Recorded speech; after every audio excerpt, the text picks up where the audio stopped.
Live. Hello, everyone. Welcome to MHTV. We're absolutely delighted to have you with us tonight. We've got a very, very special guest. I think you can see who that is. But before we get started on introductions, can I just go to Dave so he can show you how you can join in and ask questions and just participate tonight, because we always really want to hear from you. Dave? Thanks, Nicky. Yep, as always, guys, if you want to get involved tonight, you've got a couple of options. The first is on Twitter. All you need to do is use the hashtag MHTV. If you include that in all your tweets, then we'll be able to search for them and see them and hopefully bring some of them into tonight's conversation. The other option is on the Facebook Live feed. And all you need to do, again, is just write us a message, questions, comments, any thoughts, any sort of love for Elizabeth tonight, pop it in there and we'll be able to feed it through to the conversation. But without further ado, straight back to you, Nicky. Yeah. And in some ways, Elizabeth needs no introduction, but I think let's hand over to her. So tell us a little bit about you. First, imagine there's someone who hasn't heard of you and what you do. Tell them, please, introduce yourself.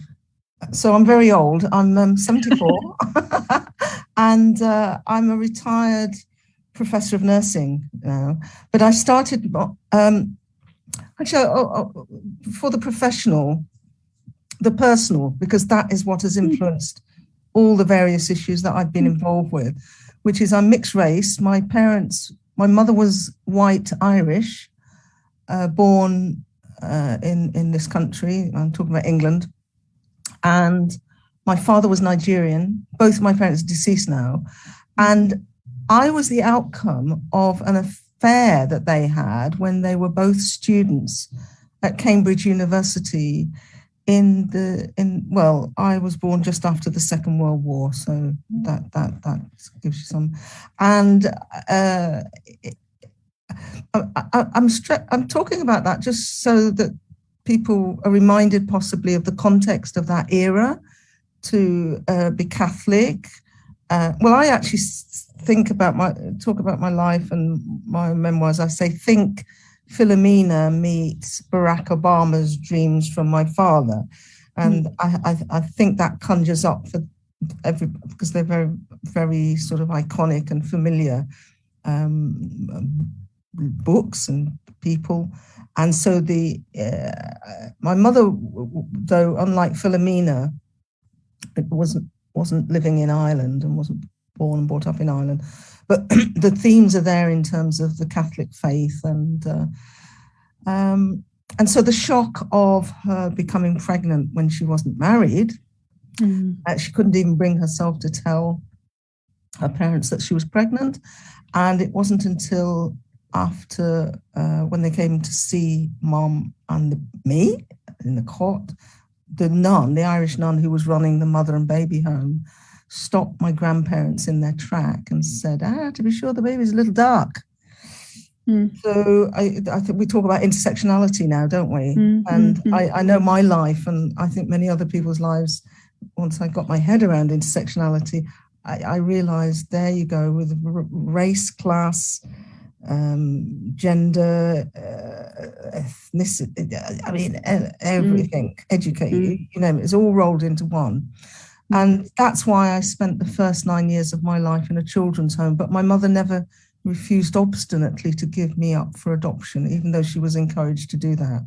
And then I went to live with her and my stepfather, but that only lasted 20 months. This was now in Wolverhampton in the mid to late 1950s.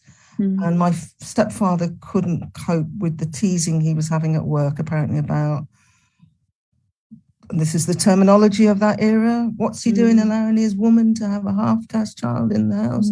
And without my mum's knowledge, started to physically abuse me. Then I got rescued by my maternal grandparents, and I lived my adolescence in the northwest of England. And so I thought I'd just give you that sort of, that's the backdrop to my early life. Please feel free if you want to explore any of that or go. It's tumultuous though, isn't it? Do you not think? Yeah. Oh, no. The reason I wrote my memoirs, to be quite honest, was that when friends and colleagues heard about my early life, the word gobsmacked was used. Absolutely gobsmacked, because I didn't know my father. in that period. I had my mother's maiden name. And I moved around so much because of all these issues. So people, were saying, how come you didn't have mental health problems? How come you didn't become addicted? How come you need to tell your narrative, because it's I think these narratives are getting told more now, but my friends and colleagues were saying, we don't hear narratives like yours. Do you have any idea how you overcame all these issues? Or just write about your life? Because, and is that something that you've been able to sort of spend some time thinking about, how you found yourself, how you found your identity, how you figured out who you were and who you were going to be?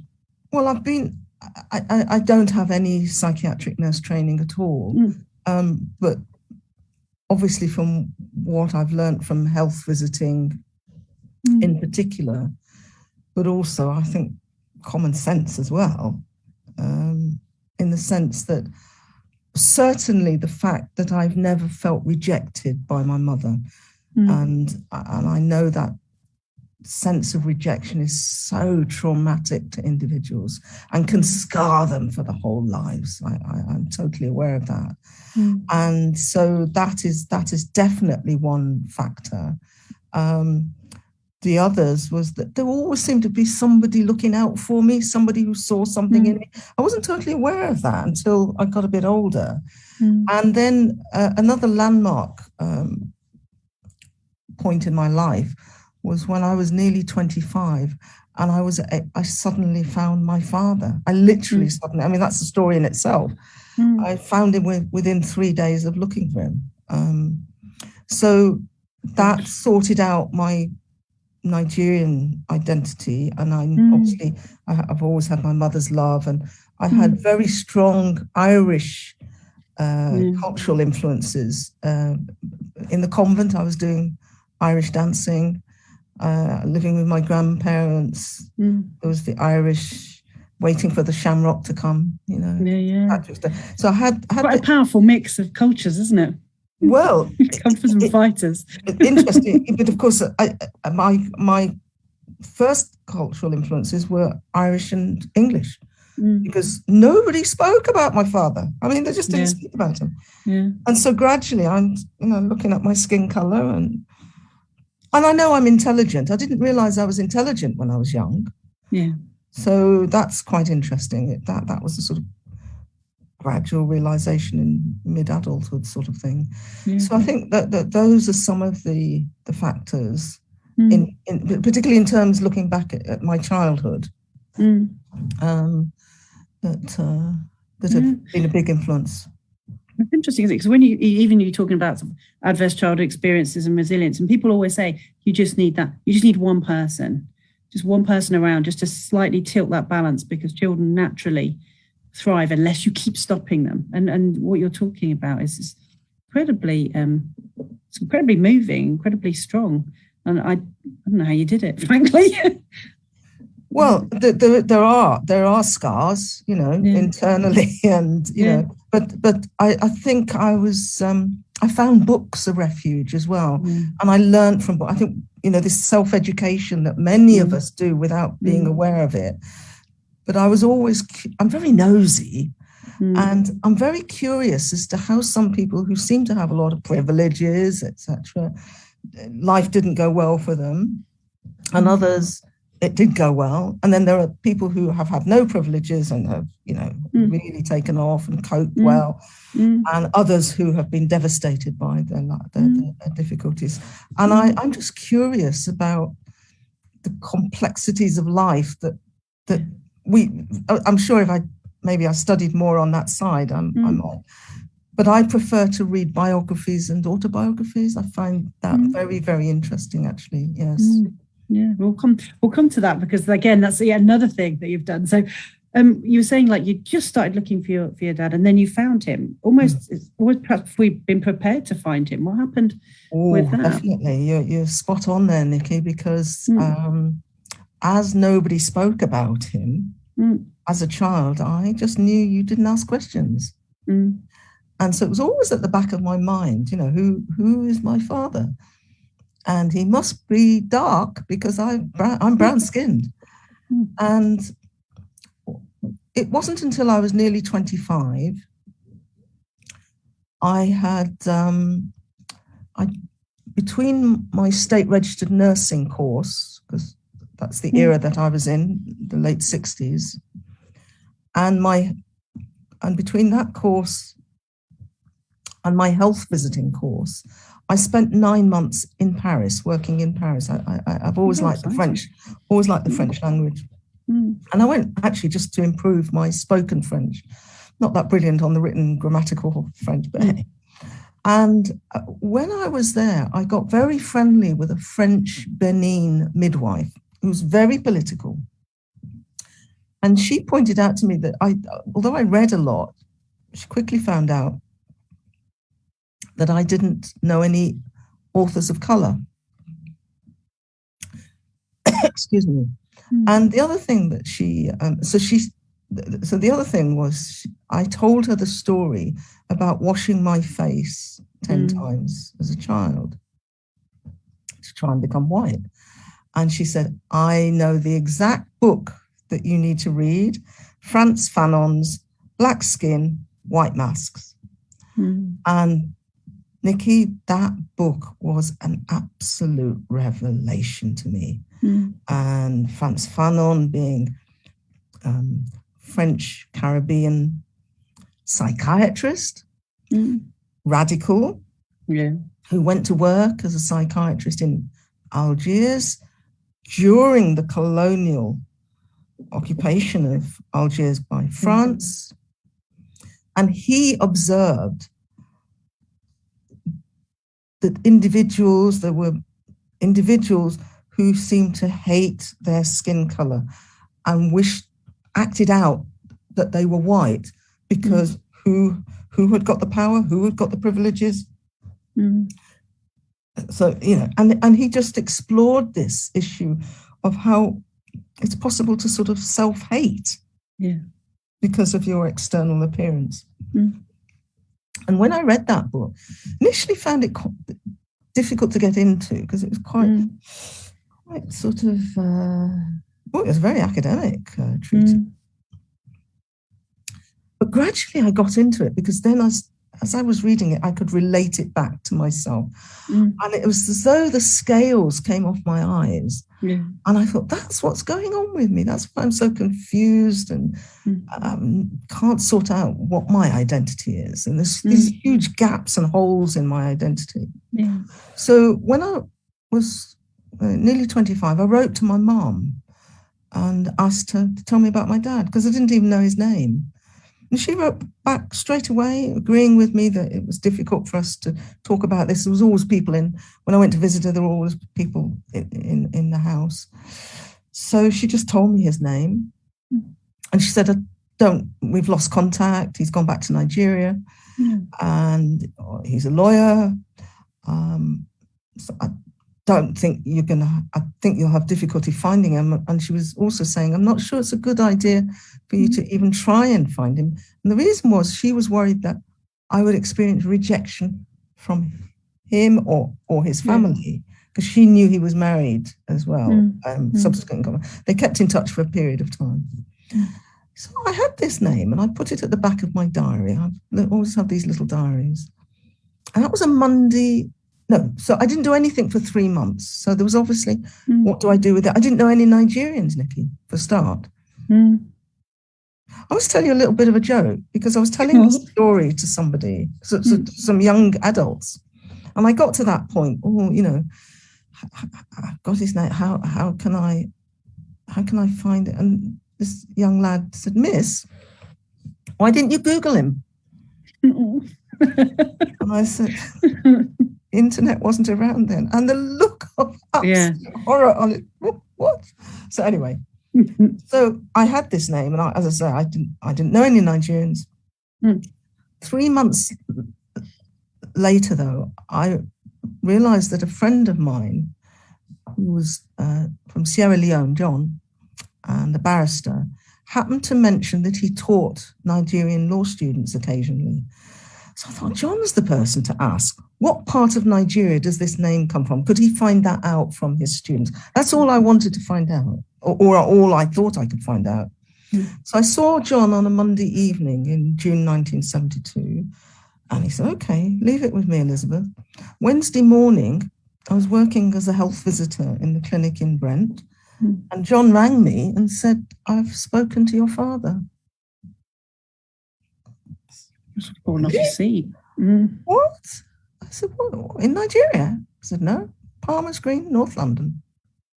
Because that's where my dad, and my stepmother were sort of in London recuperating in the house that they had in London after the Nigerian Civil War, the Biafran War. So, I mean, goodness me, how lucky was I on all sorts of fronts? So I went to see I phoned my father straight away in this clinic. I just dropped the phone on John, picked it up straight away, and I'm glad I did that, because I would have. I spoke to my father for the first time, and it was just unbelievable.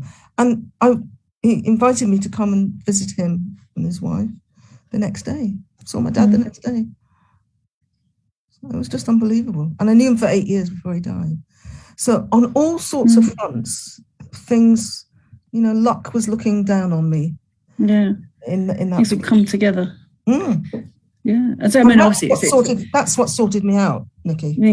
I think having like all the parts come together, and being loved and accepted by all parties. It was fantastic, and I just felt normal, to be quite honest. Yeah. How did that sort of getting to know your dad again, or at all, change the way that you felt about yourself? I felt at ease. I felt. I had this inner confidence, and I think I love myself. I actually thought I was all right. I wasn't this freak. I wasn't this outsider. I just knew when you've got this void, it sort of gnaws at you.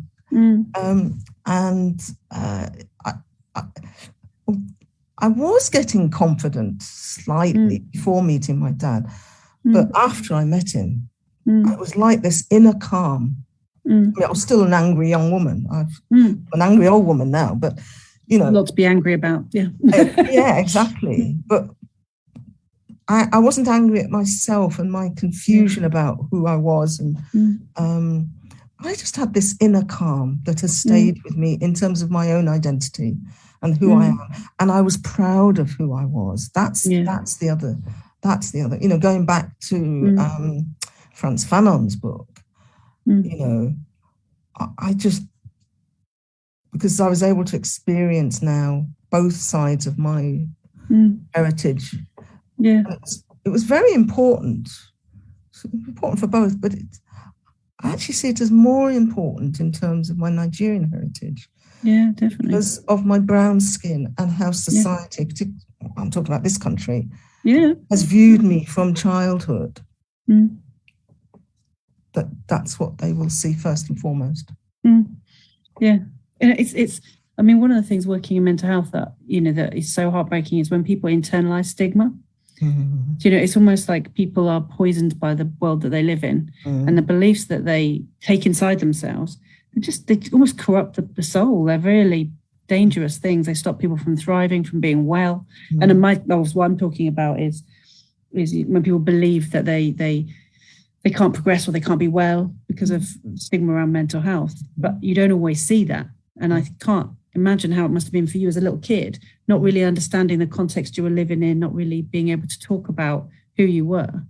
And coming to a stage of actually doing something like this. We'll come to the sickle cell, which is so pro the health of people who look like you. Yeah.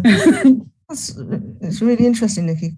I had a constant memory in childhood and early adulthood, and particularly as a teenager, that people were always looking at me.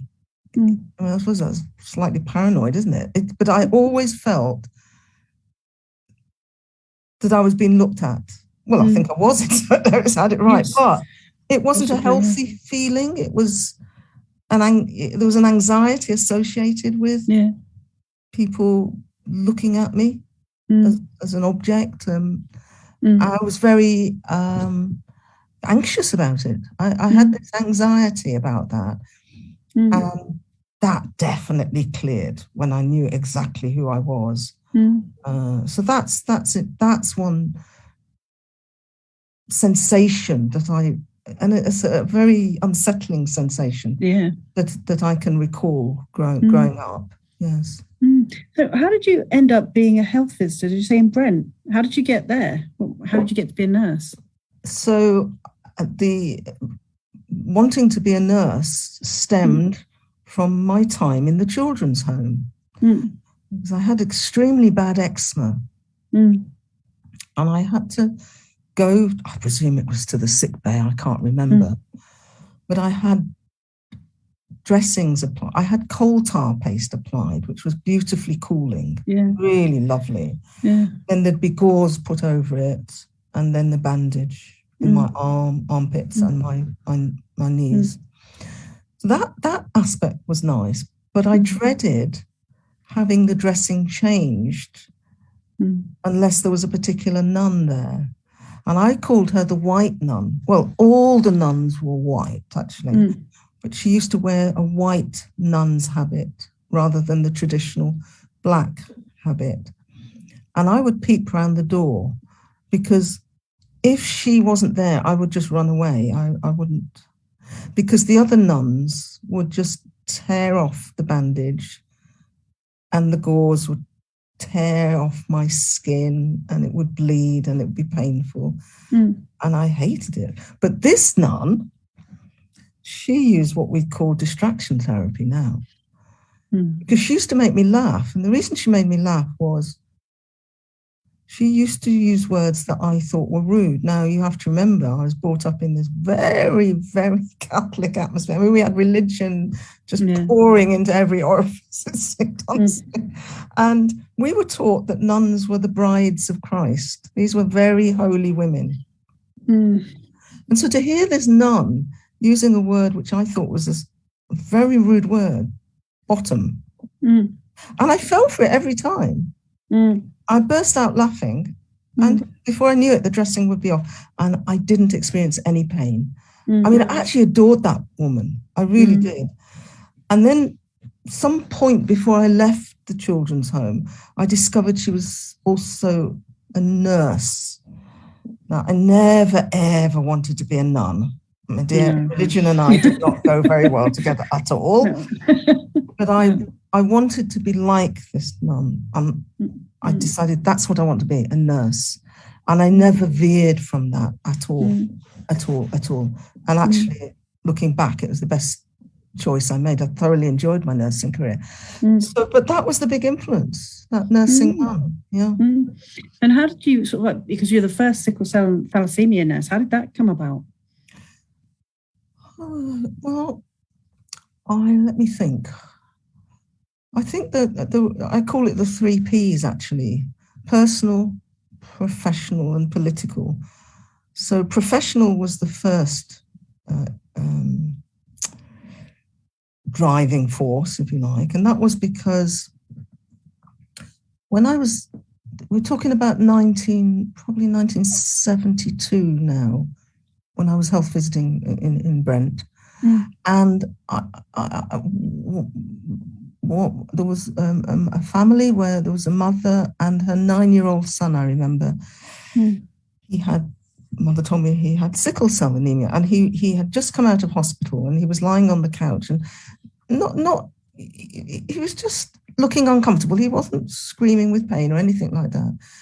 And the mother told me her son had sickle cell anemia, and she was quite happy, reasonably happy with the care in the children's ward and the pediatricians, but she was really thirsty for knowledge which would help her cope with the child's condition at home, try and prevent him going into hospital that frequently. What could she do as a mom? She was asking me. I'd never had a lecture about sickle cell anemia. And I was so embarrassed, and ashamed, actually, also angry internally, deep anger. So that I always remembered that, and having to tell this mother that I was really sorry, but I didn't know anything. I can't remember how I put it, but And then on the personal side, it was when I met my father and found that I had a cousin with sickle cell anemia, and he was living in England. So that really brought it home to me. And then politically, well, I was a political animal, Nicky. I was in a group called Needle, and I was in the Labour Party for a few years. I'm talking about the early 70s. We were influenced incredibly by the American civil rights that was, going on. And I was getting angrier and angrier about this, actually. Why didn't I know anything about this condition? And then a new hematologist arrived at the Central Middlesex Hospital in about 1976, I think it was. And I was then a community nurse tutor. So I had my office in the School of Nursing. So I got to hear of talks in the Postgraduate Medical Centre. And here was Dr. Brozovic giving a talk about sickle cell anemia. I couldn't believe it. Right, I was there. And she was a wonderful lecturer. And I asked a lot of questions at the end of that first talk. And there was a lot of interest in sickle cell anemia. I think, I wasn't the only person who needed to know. So there was so much interest that she gave another lecture. I went to that, asked more questions at the end of her session. And I was coming down the corridor of the hospital, and I could hear this click, click, click, click, click. Hello, hello. I turned around, and it's Dr. Brozovic airing after me. And she said, look, you seem very interested in this. And honestly, Nicky, to cut a long story short, I ended up working with her as the first sickle cell nurse specialist. Now, I got the idea. So initially, I didn't work with her straight away. It was like she asked me if I would, she taught me a lot about the condition, and asked if I would go and visit some of the patients on the ward.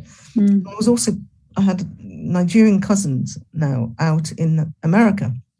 And I quickly found out that if you wanted to know about the comprehensive approach to sickle cell, and as we called it in those days, the health education, the health promotion aspect, which is what I was interested in, go to America. So I went on holiday, stayed with my cousin in Los Angeles, and I was delighted to find out that's where the headquarters of the American Sickle Cell Foundation was. So I hopped in to visit them. I have to imagine me at this age, at this period, because I had a huge afro, huge. It was black then. So when I went to the offices, and I just called by chance. I didn't ring them or anything. I just thought, let's see. So I was shown into the chief exec's office, and she was a real feisty woman. And I noticed she was sort of like glaring at me, not in a nasty way, but like, oh. And then I opened my mouth, Nicky, you're English. You have sickle cell in England? Yeah, it was just brilliant. And the support that foundation gave to me. And in fact, they even put me on a course in San Francisco, free of charge. They sponsored my place because they really wanted to help the cause back in England. So that's where I realized there were sickle cell nurse specialists. Up until that point, I thought it was only pediatricians and hematologists that were involved with the care of families with the condition. That opened my eyes when I saw there were nurses. So I came back and told Dr. Brozovic about this, and that's when she started looking for funding for me to work in that area. It's really important to be able to see other people doing things and understand what the possibilities are. Yes. Because you can't they don't just bounce out of someone's head. And, I think we will talk a little bit about representation and things like, particularly your work with Mary Seacole's foundation, the statue and all that sort of thing, which is so important. But there is something as well, I think, about sort of visibility, but also knowing who your supporters are. And actually, if you're curious and you're interested and you put yourself out there, often people will find you. Yes. And that's surprising. I'm looking back, it's all those people, I think you call them mentors now or whatever, I don't know, who saw something in me and or what I was doing. And also I quickly learned you can't do anything on your own.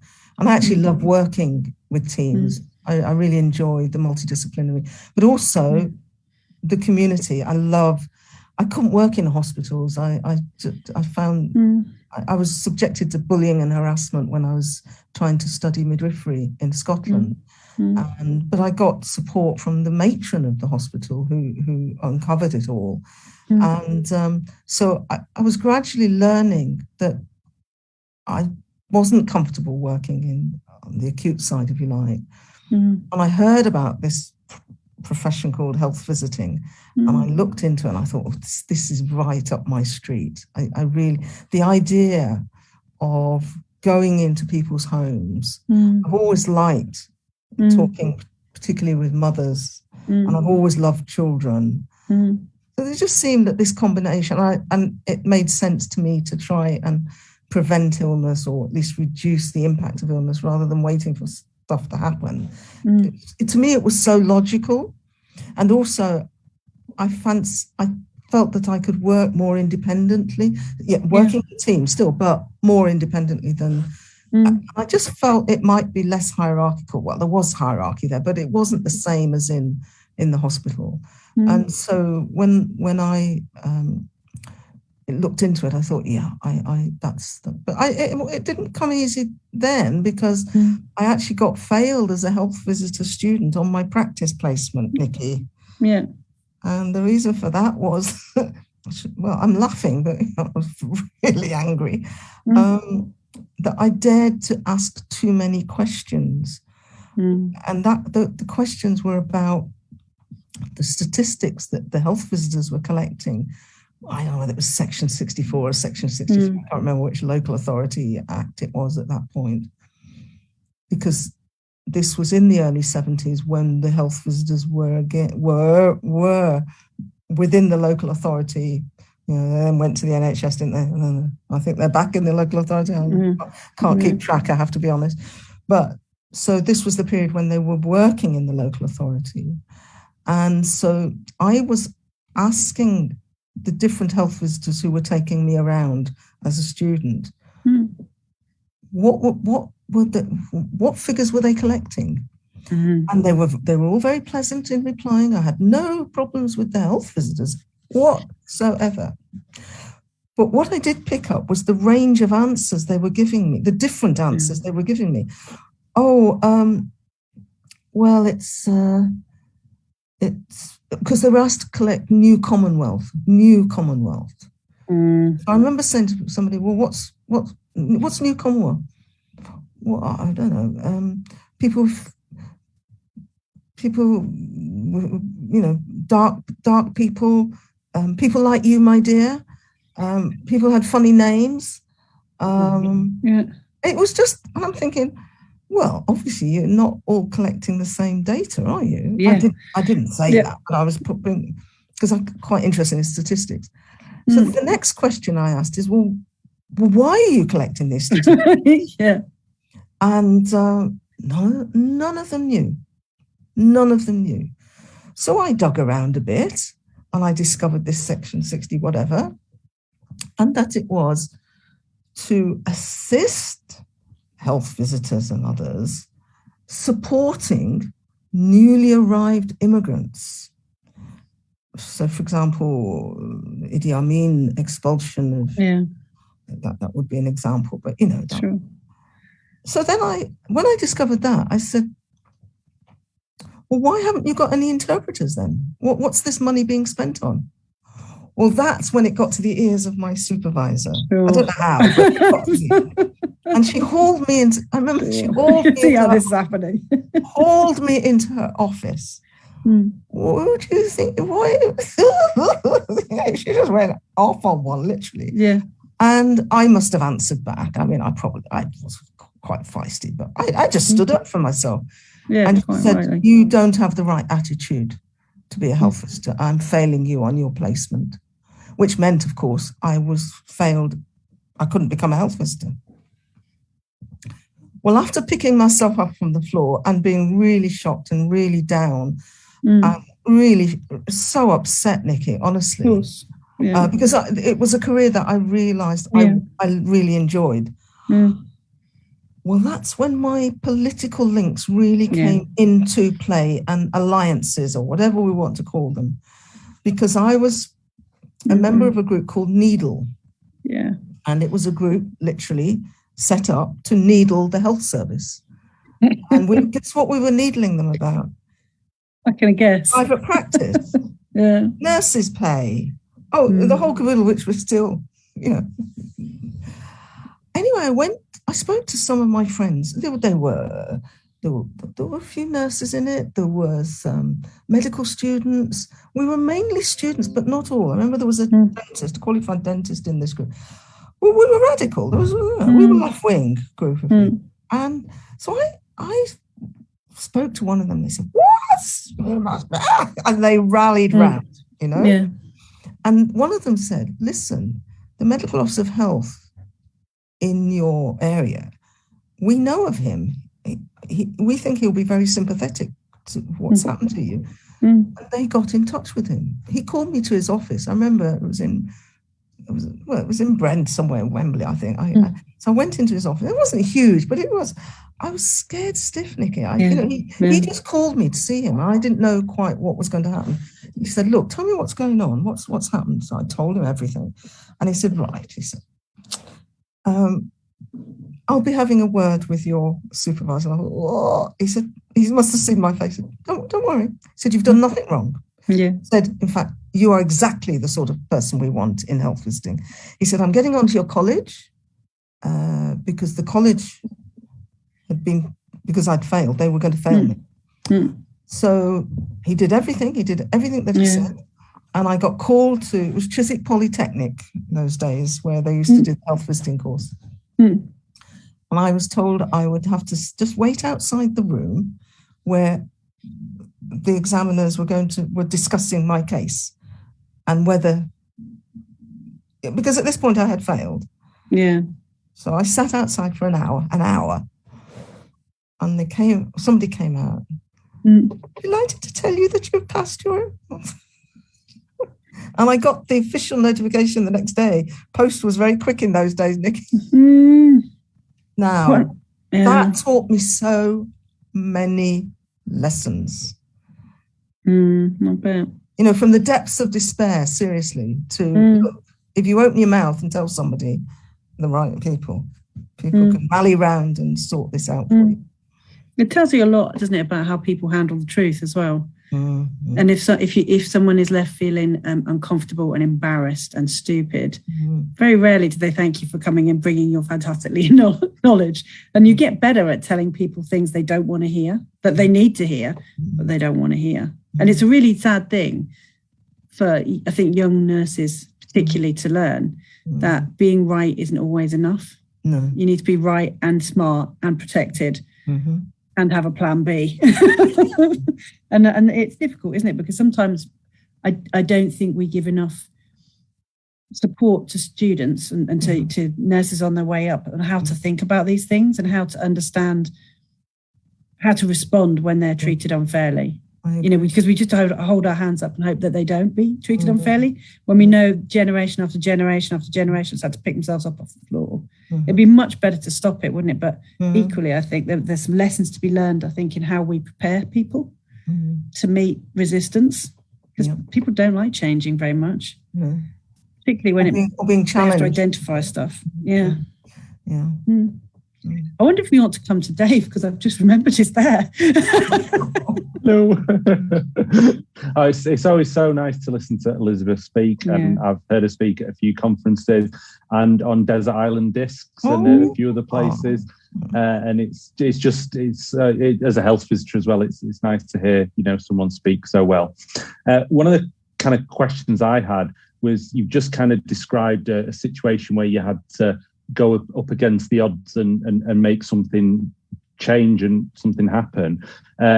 I just wondered if you could share your experience of fighting to get a really important statue in London.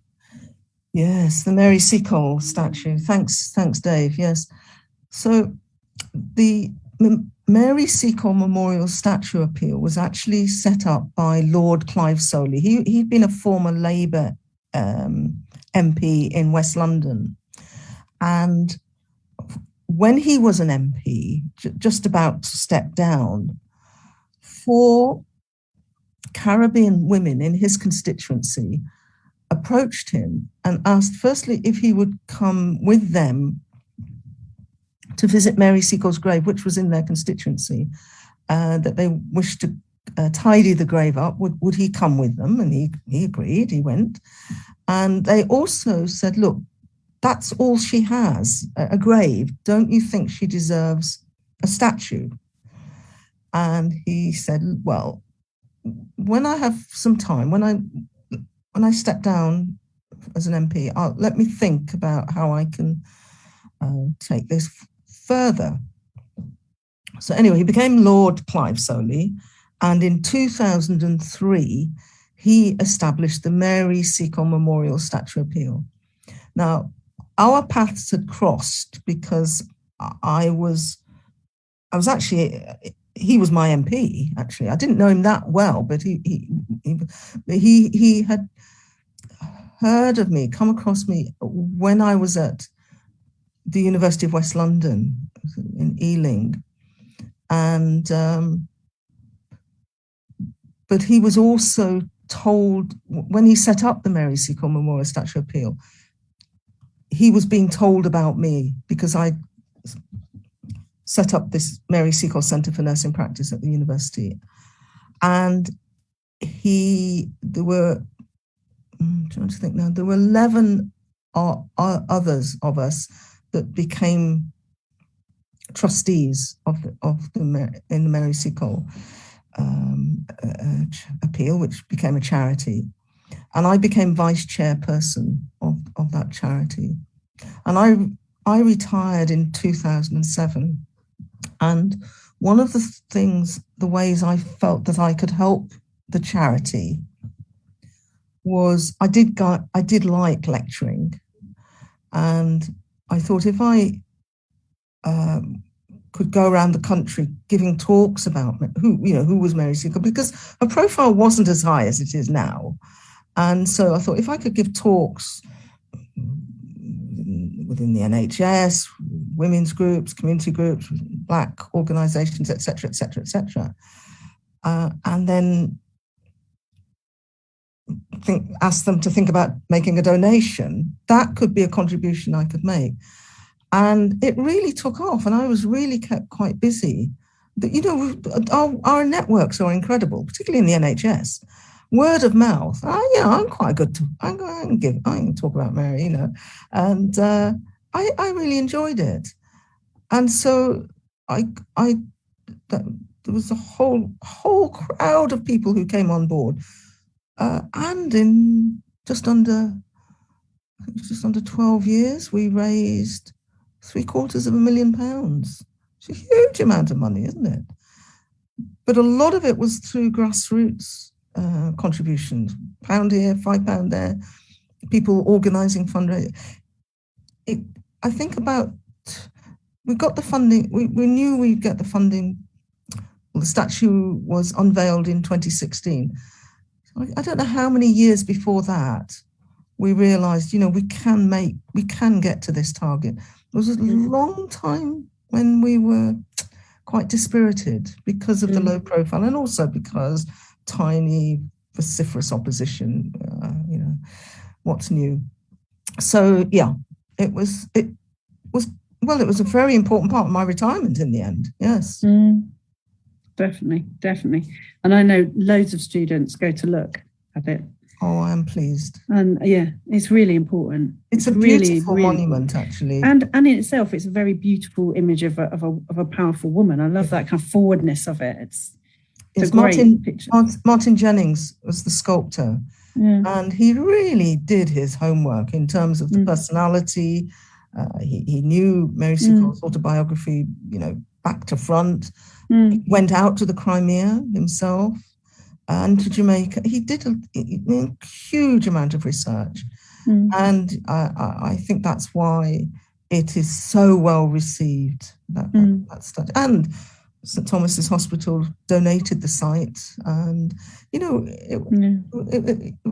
what I enjoyed about it, that period, Nicky, was you saw people coming together from all walks of life, all backgrounds, with this common purpose. We can do this. Initially, can we do it? Do you think we'll ever get to this? And then suddenly, then there was a sort of bandwagon effect, which was wonderful, because at that point, maybe a few years before we got the grand total, people started to think, actually, I think this statue is going to happen. I think I'd like to join forces.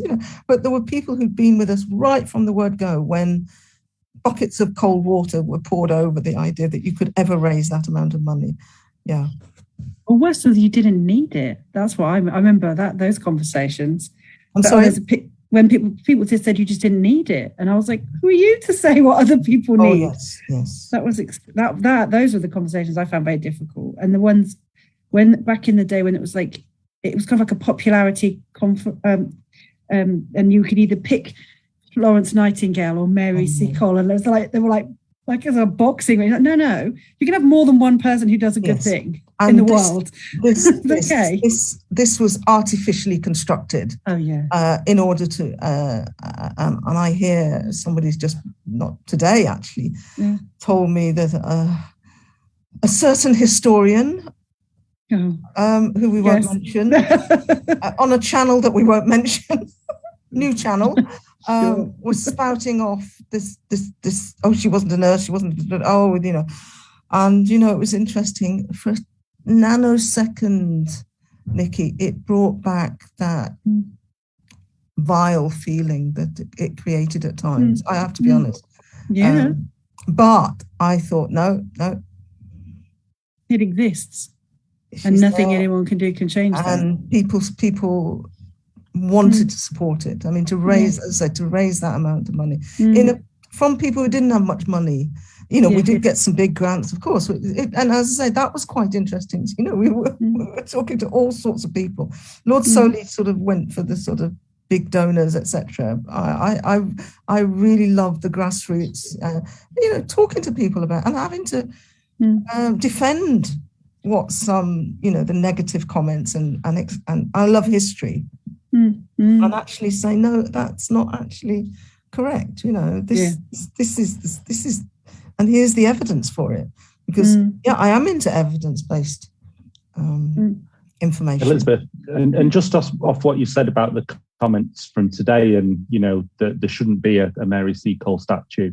I suppose, have you got any kind of thoughts and comments about this month's Black History Month and kind of the importance of that? Sorry, to the importance of Black History Month, is that? Yeah, I suppose it's that bit about, do you see that Black History Month is an important thing to do and an important kind of celebration to have and why it makes a difference? Yeah, I first and foremost, as many people are saying, this should be integrated throughout the whole year. However, I can see how having a Black History Month, for good or bad, organisations come on board at that time of the year. Now, you could argue, well, they should be on board all throughout the year, and I totally agree with that. But I'm also happy to have this concentrate. It's exhausting, I can tell you, but it is a time when you see more in the media. Yep. You see some organisations respectfully addressing Black history, etc., as to how it relates to their organisation and their staff, for example, etc., etc. So I think we need a mix, and I think we're starting to get a mix that we're seeing through programs. Obviously, David Olusoga is a good example. Yeah. We don't just see his programs in Black History Month; they are threaded throughout the year, and there are many others. There's another Professor Olivet who is a wonderful historian, and there are many. And there's a group called Young Historians, actually, which is they're on Twitter. I recommend people looking at them. They're young Black either students of history or already historians, and they're really good because, for example, we're told that the first black nurse in the NHS was a Mrs. Kolafora Pratt, who was Nigerian, a wonderful, person, and but actually she wasn't the first. There were black nurses way before the NHS started and right into the NHS, and they took that on board, and I think that's what I love about learning about a history of peoples that has been hidden, neglected, suppressed, distorted for whatever reasons. We know most of those reasons. So,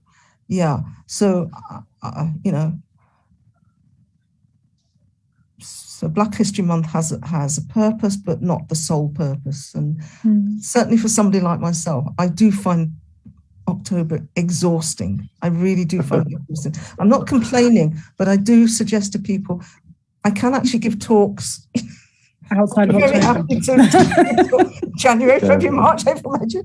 And I'm also, Nicky, you were talking about us enabling student nurses and young nurses to be aware of, I think, the context, the strategies they could be using. I am also aware that for many people contacting me, that's the only time they get a budget to do anything like this. Yep. That's the only time they can get any funding to organise. Now, what we wish would be that an organisation, be it an NHS trust or whatever, should be using their education budget or whatever it's called these days, CPD. I don't know. I'm out of touch on what the title of the budget would be, but that should be spread throughout the year so that it's not constraining those people who genuinely want to have these events which cost money. But the only time they can get a bit of money, if they're lucky, is October. It's difficult, isn't it? But I guess at least if that stuff is out there, then it's there for people to see. And I guess one of the dangers is that people can feel so lonely, like they're the first person any of this has happened to. But when you look back and you see people walking before you, you know the paths that you can follow. And it doesn't necessarily change the difficulties you're going through, but I think it might make it a little bit easier to I think understand. people find it heartening, actually. And I agree. So I've got a couple of questions from students here. The one that made me smile the most is, Dua Lipa is a fan of yours. Are you a fan of hers? I guess that's referring to your Brit Award. Sorry. Answer carefully. Listen, Maybe retweet it. I'm just. It's the memory of it all is coming back in floods. People have asked me, "Are you a friend of Dua Lipa? Was she a friend of you?" I love Dua Lipa before. I'd already downloaded "We're Good." I love "We're Good." That's my favorite track of her. Levitation's not bad either, but anyway. Yeah, I'd agree. So I love music across a load of genres. But I wasn't watching the Brits that night. And a friend rang me to congratulate me on Dua Lipa giving me a shout out. And I said, "What?" So she said, "Elizabeth, aren't you even watching this program?" I said, "No." She said, "I thought you must know her. How does she know about?" I said, "I have no idea." So fortunately it was on ITV. So on ITV Plus One, I was able to watch the Brits, the second time it came out that evening. Wow, it was a huge shock. And I'm still not sure how she heard about me. But you know what? This was one of what I did learn was she was performing at O2, and it was the first big event post-lockdown. And a lot of frontline care workers had been given tickets. So she was obviously aware, and her management must have been aware of that. So somehow she had found this, or her management had found this statement I'd made when I was asked a question, how did I feel about, do you remember we were all clapping for carers? That I do remember. Thursday night? I don't know. So I'd been asked a question by a journalist. What did I think about claps for frontline nurses? It was particularly focused on nurses. And I said, well, very well to be clapping them. What they need is a decent pay rise. And I think, that just... PPE would have been and nice. that was picked up a bit, and so that's what she'd heard. And so, at that Brit Awards, it was the first time that not only did the winners get the big Brit Award, but they were given, hold on. What? I heard this earlier. This is the statuette. It's lovely. It really is sweet. Yeah. And actually it's quite heavy. Yeah, solid little thing. So each of the winners was also given this for them to announce who they would give this to, and they could just choose who they wanted to. And I love that as an idea. There was some very poignant choices made by so. Fame at last. I love the way she was, you're not watching the Brit. Like, no, I'm not. We've got a fantastic question from Ben Glass. It's a bit of a complicated one to go into right now, but maybe we can circle back to that and just answer some questions afterwards in the tweets and on Facebook. Diana Mendes Lopez is saying absolutely to the things we were talking about, prevention being key. Very hard sometimes to keep the finances in place for preventative work and the emphasis on it, but it's absolutely right. Amanda Cass saying how fascinating it is to listen to. Amanda. Hello, Amanda. I know Amanda. Yeah. She describes you as a truly phenomenal woman. That was a good thing to hear. You've got a long list of awards. Which was your favourite to get, as she asks? Pride of Britain, Pride of Britain. Because, again, I'm a bit dippy sometimes. When I got that call from Pride of Britain, I actually associated Pride of Britain with children, because you remember the stories of the children and the courage and the I don't know. So that's didn't actually realise adults got Pride of Britain awards. So that was a real shock and a very pleasant surprise to be given the Lifetime Achievement Award. The next big surprise was, it was the last award of the evening, and Nicky, there was celebrities just hanging from the ceiling. I've never seen so many celebrities in my life. I was there with my daughter, my granddaughter, and my granddaughter she's 13. Well, she knew so many of these. In fact, subsequently, she's told me that Dua Lipa was there. I remember that, but anyway, that was 2019. Anyway, you're amazed as well. You didn't see her. Terrible. So anyway, so it was the last award of the night. So you go on stage, and Carol Vorderman is the compere for the evening. And so she's chatting away, and then they show a little video of you, which they filmed before, obviously. And then she says to me, well, the person that's going to present your award has also been involved with quality issues. It's Janet Jackson. Well, I've still got the clip now, and you can just see my jaw. And I turn around, and who's smoothly coming across the stage but Ms. Janet Jackson, who presented me with the award. So that was an evening to remember. And it was beautiful having my family there. And it was good fun that night. And I think back also, because I'm not doing any face-to-face still because of wretched COVID. These are quite nice memories of when we all used to get together and not worry about, Yeah. We've got a couple more questions, so I'll hand back to Dave just to finish up. Sorry, I was just cutting and pasting some pictures onto Twitter. So we have a few more comments. Dina Mendez Lopez has said lots of nice things about you. Oh, thank you. In that we still need a needle today. And on her, Hoan Gurn has said, why is Mary Seacole not very well celebrated? She was a very brave woman.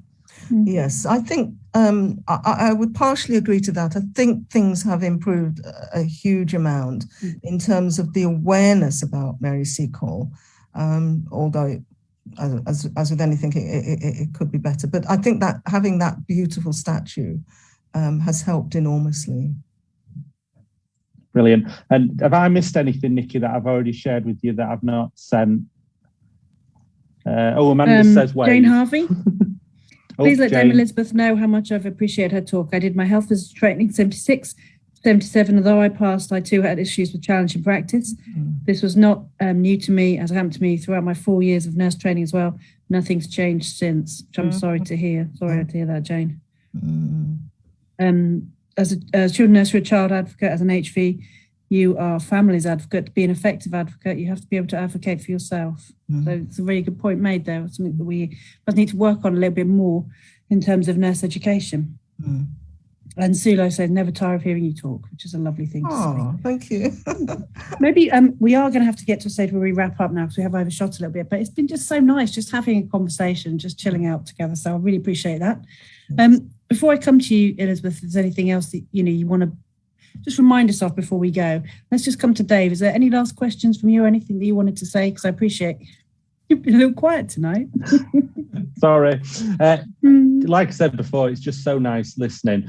And, Elizabeth, you're just such a cool nurse, kind of listening to you speak about your history and everything that you've kind of done. And you kind of, you do meet those nurses, don't you, where you kind of think, it's not about just being a nurse. It's about using that skill, using that time, using the compassion and trying to do as much as you can with it.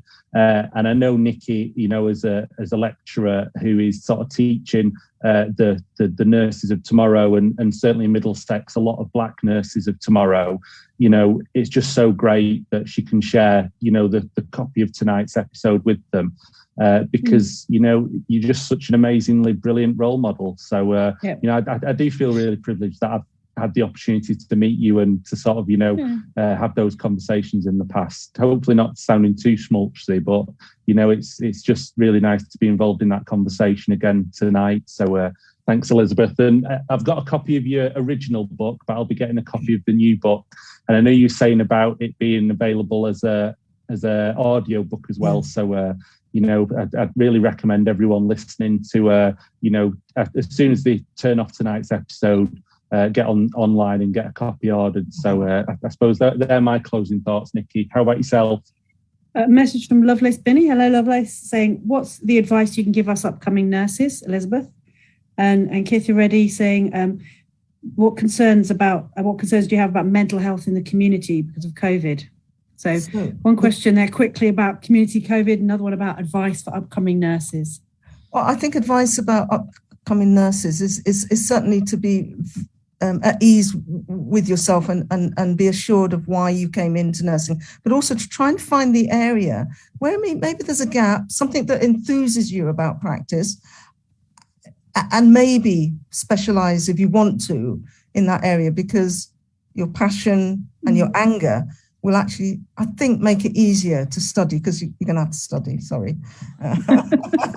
My lecture hat there. Sorry. What was the other question? I'm sorry. The other question is, what's your concern about mental health in the community in COVID time? I think because you said you weren't going out and you weren't giving public talks. Yes. Fortunately, I quite like tech. So it's wonderful, Dave asked me to take part in this. So we've had to adapt, but it hasn't been a big adaptation for me going online. And I feel I'm connected to the world. And I think that's helping my mental health. The other thing, though, for all we know about what we're supposed to do and not do to keep ourselves healthy, one thing this wretched COVID pandemic has helped me is I do a daily walk, unless the weather is foul. And I'm doing about 4 or 5 miles. I've got into podcasts, which I never, because I need to listen to something, it's usually music, but now I'm into podcasts as well. So I don't think I'm really the best person to talk about mental health and COVID. I think there's so many more experts. I really do think that. All I can do is talk about how, as a 74-year-old who had to go into lockdown a week before everybody else, remember the over 70s had to go into lockdown, but how scary it was and how unsettling it all was. But now actually I've got quite used to it. I think my problem will be getting back to big face-to-face events. I think that's going to be I want to be assured that this wretched COVID pandemic is well and truly under control. So I think that's my anxiety, and I think that's something that I think people, but it's not an issue. Sadly, that should be an issue we should be wanting to have in a way when COVID is no longer a threat. But it's going on, isn't it? Yeah, for a while, I think. My goodness. Yeah. Yes. So also, can I say thank you to all of you on the front line and out there, because what you're going through I really think is nothing compared to somebody like myself. I'm at ease with saying that, I can tell you. So a big thank you to everybody, and look after yourselves. It's a good place for us to end then. So thanks to everybody, and look after yourselves.